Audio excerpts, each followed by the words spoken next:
The walls of Saifullah's home in northern Jakarta show the flood water marks, some more than 1 meter from the floor. When the water gets too high, Saifullah, who like many Indonesians only uses one name, sends his family to stay with friends. "It's a normal thing here," said the 73-year-old. "But this is our home. Where should we go?" Indonesia's capital, Jakarta, is sinking more than any other major city. Observers say it shows how climate change is making more places unlivable. About 30% of the city is expected to be underwater in the coming years.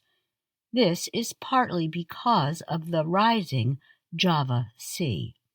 The Indonesian government is planning to move its capital 2,000 kilometers northeast to the island of Borneo. As many as 1.5 million government workers will have to move their homes to the new capital.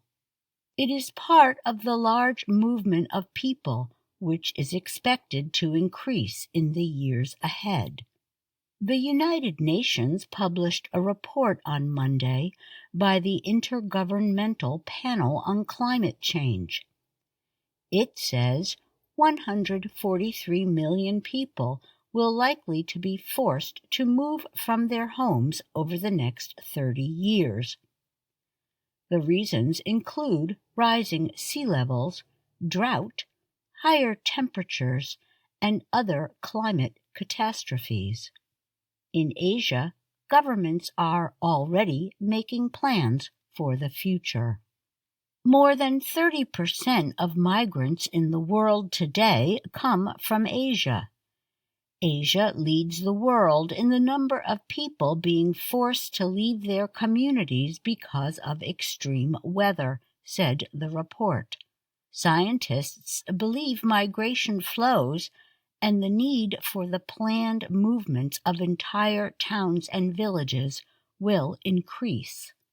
Under worldwide warming levels, some areas that are presently densely populated will become unsafe or uninhabitable, the report said.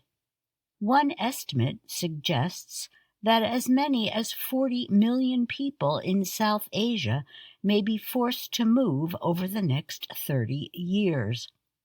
The reasons include a lack of water, crop failure, and other disasters. Rising temperatures are a strong concern, said Stanford University environmental scientist Chris Field. He was responsible for the UN report in earlier years.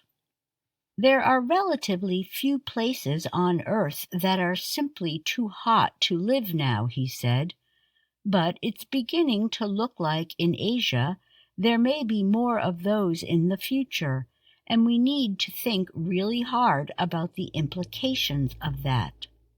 No nation offers asylum or other legal protections to people displaced because of climate change.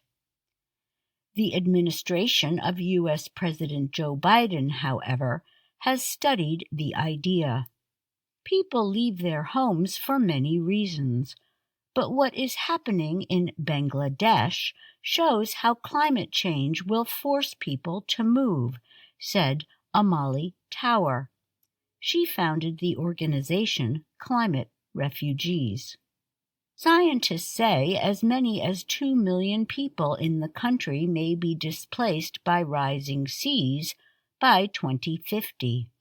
Already, more than 2,000 migrants arrive at the capital of Dhaka every day. Many are fleeing towns and villages along the coast. You can see the actual movement of people. You can actually see the increasing disasters, Tower said. The migration flows can be slowed if countries like the United States and European nations act to reduce their greenhouse gas emissions to zero, she said.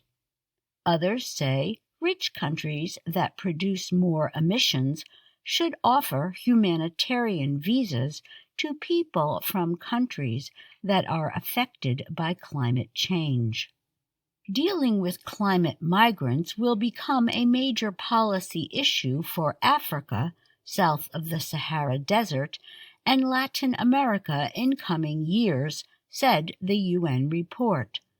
Most people will be moving from rural areas to cities. In Asia, about 70% of the population could live in cities in the next 30 years.